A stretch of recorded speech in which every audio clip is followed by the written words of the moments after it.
নমস্কার বন্ধুরা, আমি ডাক্তার লাভলি মিত্র। আজকে আমি মহিলাদের সাদা স্রাবের বিষয় নিয়ে আলোচনা করব। সাদা স্রাব কিন্তু দুই প্রকারের হয়, একটা স্বাভাবিক সাদা স্রাব আর একটা অস্বাভাবিক। যেটি স্বাভাবিক স্রাব সেটি মাসিকের রাস্তা পরিষ্কার রাখতে সাহায্য করে এবং মাসিকের রাস্তাকে ইনফেকশনের হাত থেকে রক্ষা করতে সাহায্য করে। স্বাভাবিক স্রাব হবে আহ স্বাভাবিক স্রাবে কখনোই কোনো গন্ধ, চুলকুনি বা জ্বালা পোড়া থাকবে না, কোনো ব্যথা থাকবে না, এটি এমনিই যাবে। আর যেটি অস্বাভাবিক স্রাব সেটি হলদি টাইপেরও হতে পারে, সবুজ কালারেরও হতে পারে এবং আপনার সাদা এবং ছানার মতো হতে পারে এবং প্রচুর চুলকুনি থাকবে, জ্বালা পোড়া থাকবে, কালার চেঞ্জেস থাকবে, অর্থাৎ হলুদ কালার হতে পারে, সবুজ কালার হতে পারে। হ্যাঁ, স্রাবের বিভিন্ন ধরন হতে পারে এবং প্রচুর দুর্গন্ধ হতে পারে। এগুলোকে কিন্তু আমরা অস্বাভাবিক স্রাব বলি, অস্বাভাবিক ডিসচার্জ বলি।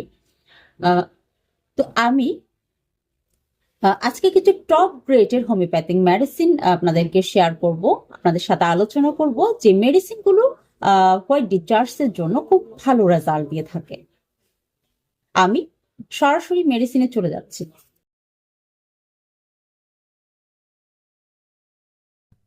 প্রথম মেডিসিনটি বলছি, যেমন ধরেন বোরাক্স।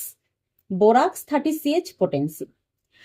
বোরাক্সের সাদা স্রাবের ধরন হচ্ছে আপনার সাদা স্রাব যখন যাবে সেটি একদম চটচটে হবে, সাদা এবং একটু পিচ্ছিল টাইপের হবে। যেমন ডিম ভাঙলে ডিমের সাদা অংশ যেরকম একটু চটচটে পিচ্ছিল টাইপের হয়, এ ধরনের হবে এবং স্রাব যাওয়ার সময় আপনার আম, আহ, যৌনাঙ্গে একটা গরম অনুভূতি হবে।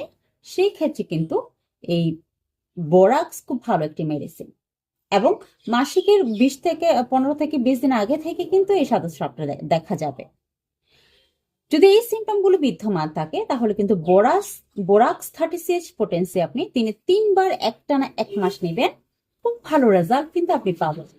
1 ফোঁটা করে দিনে 3বার, এটা ডাইরেক্ট জিভে দিয়েও খেতে পারেন আপনি এবং 1 চামচ পানির মধ্যে দিয়েও আপনি দিনে 3বার এটি সেবন করতে পারেন। এর পরবর্তী যে মেডিসিন সেটি হচ্ছে ক্যালকারিয়া কার্প। ক্যালকারিয়া কার্পের স্রাব হচ্ছে দুধের সরের মতো সাদা এবং ছাড়া ছাড়া। এটি সাধারণত হয় ছোট ছোট মেয়েদের।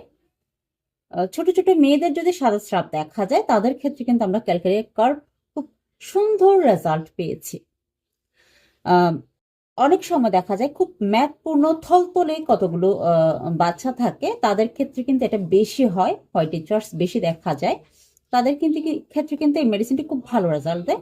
আর যদি এই ধরনের সিমটম থলথলে এবং ম্যাদপূর্ণ ব্যক্তির নাও হয়, যদি ছোট বাচ্চা হয়, ধরেন সেটা 9 বছর, 10 বছর বয়স বা 11-12 বছরের বাচ্চাদের যদি এটা হয়ে থাকে, এটা কিন্তু খুব ভালো রেজাল্ট দেয়। অনেক সময় দেখা যায় 7-8 বছরের মেয়েদেরও কিন্তু এই প্রবলেম গুলো হয়। এই ক্ষেত্রে কিন্তু আমরা সবচেয়ে বেশি ক্যালকুরিয়া কার্ভকে প্রাধান্য দিয়ে থাকি, এটা খুব ভালো রেজাল্ট দেয়। এর পরবর্তী যে মেডিসিন সেটি হচ্ছে আপনার অ্যালুমিনা। খুব টপ গ্রেডের একটা মেডিসিন হোয়াইট ডিসচার্জের জন্য। এটি আপনার খেয়াল করতে হবে, যখন হোয়াইট ডিসচার্জ হবে তখন আপনার একদম নিচের দিকে এটা নেমে আসবে, অর্থাৎ একদম এত পাতলা হয় এটা একদম পা বেয়ে হাঁটু পর্যন্ত চলে আসবে এবং কোমরে খুব চিনচিন একটা ব্যথা হবে এবং আপনার তলপেটের নিচে একদম খিঁচে দেওয়ার একটা ব্যথা সৃষ্টি হবে, খুব দুর্বল হয়ে যাবেন আপনি। এই সিমটম গুলো যদি বিদ্যমান থাকে তাহলে কিন্তু অ্যালুমিনা 30 CH পোটেন্সি আপনার জন্য টপ গ্রেডের একটা হোমিওপ্যাথিক মেডিসিন। এটিও 1 ফোঁটা করে দিনে 3বার একটানা 1 মাস পর্যন্ত নিতে পারেন, কোনো সাইড এফেক্ট নাই, খুব ভালো রেজাল্ট দিবে কিন্তু আপনার যদি এই সেম সিমটম যদি আপনার মধ্যে থাকে।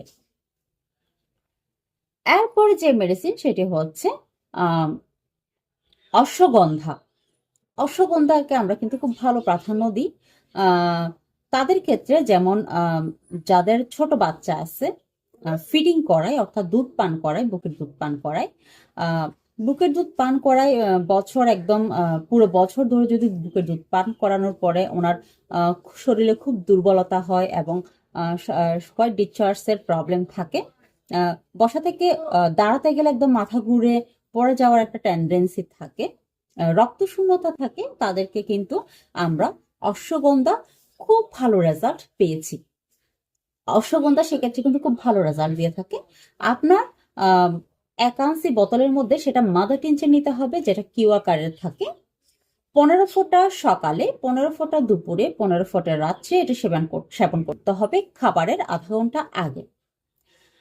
আধা কাপ নর্মাল পানীয় হতে পারে এবং আধা কাপ কুসুম গরম পানীয় হতে পারে, এটা কোনো প্রবলেম না। কুসুম গরম পানি হলে আরো বেটার হয়, দুর্বলতাটা খুব দ্রুত কাটে, আপনার হোয়াইট ডিসচার্জ খুব দ্রুত বন্ধ হয়ে যাবে এবং ঘুমের কোনো প্রবলেম থাকলেও সেটি সলভ করবে। এর পরের মেডিসিন হচ্ছে ক্রিওজুট। ক্রিওজুটের স্রাব হবে হলুদ রঙের এবং খুব দুর্গন্ধযুক্ত স্রাব, চুলকুনি থাকবে, জ্বালা পোড়া থাকবে, যেখানে স্রাব লাগবে সেখানে একদম ঘায়ের মতো পরিণত হবে এবং সহবাসের সময় প্রচুর ব্যথা থাকবে, রক্তপাত হবে। এই সিমটমগুলো যদি আপনার মধ্যে বিদ্যমান থাকে তাহলে ক্রিওজুট 30 CH পোটেন্সি আপনি দিনে 3 বার, 1 ফোঁটা করে দিনে 3 বার, টানা 15 দিন পর্যন্ত কিন্তু এই মেডিসিনটি নিতে পারেন। খুব ভালো রেজাল্ট কিন্তু এই ক্রিওজুট আপনাদেরকে এই সমস্যার জন্য দিবে, খুব ভালো রেজাল্ট দিবে। এরপরে যে মেডিসিন সেটি হচ্ছে সিপিয়া।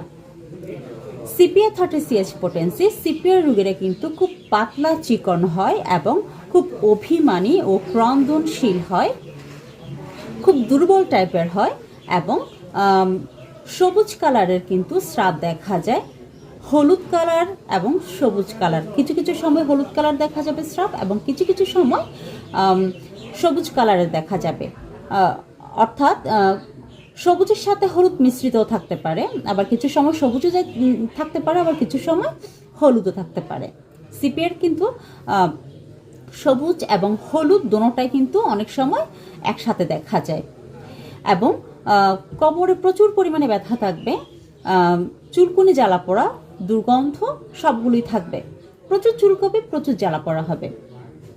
এই সিমটমগুলো যদি বিদ্যমান থাকে, সিপিআর 200 CH পোটেন্সি আপনারা দিনে 2 বার, সকালে 1 ফোঁটা, রাত্রে 1 ফোঁটা, একটানা 15 দিন পর্যন্ত নেবেন, খুব ভালো রেজাল্ট পাবে।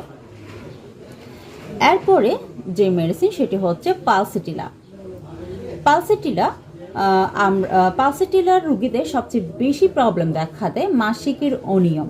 সদাস্রাবের সাথে মাসিকের অনিয়মটা সবচেয়ে বেশি লক্ষ্য করা যায় এবং প্রচুর পিপাসা থাকা সত্ত্বেও পালসেটিলার রোগীরা কিন্তু পানি খেতে চায় না এবং যখন সদাস্রাব যায় তখন কোমরে প্রচুর ব্যথা থাকে এবং সামনে পেটের মধ্যে, পেটের নিচ পেটে একদম খিচে ধরা একটা ব্যথা থাকবে, একদম গরম পানির ব্যাগ নিতে চাইবে, এতটা ব্যথা থাকবে এবং মাসে 2-3 বারও কিন্তু মাসিক হয়ে যাবে এবং 2-3 মাস পরেও কিন্তু মাসিক হতে পারে। এই সিমটমগুলো বিদ্যমান থাকবে, সেক্ষেত্রে কিন্তু পালসেটিলা আপনারা 30 CH পোটেন্সি দিনে 3 বার 1 ফোঁটা করে একটানা 1 মাস পর্যন্ত নিতে পারেন, খুব ভালো রেজাল্ট দেবে কিন্তু পালসেটিলা। আজকের মতো ভিডিওটি এখানেই শেষ করছি। এই ধরনের নিত্য নতুন ভিডিও পেতে চ্যানেলটিকে অবশ্যই সাবস্ক্রাইব করবেন এবং পাশে থাকা বেল আইকনটি চাপবেন, যাতে আমি এই ধরনের নতুন নতুন ভিডিও আপনাদেরকে শো করতে পারি, আপনাদের কাছে পৌঁছে দিতে পারি। আজকের মতো এখানে বিদায় নিচ্ছি, নমস্কার।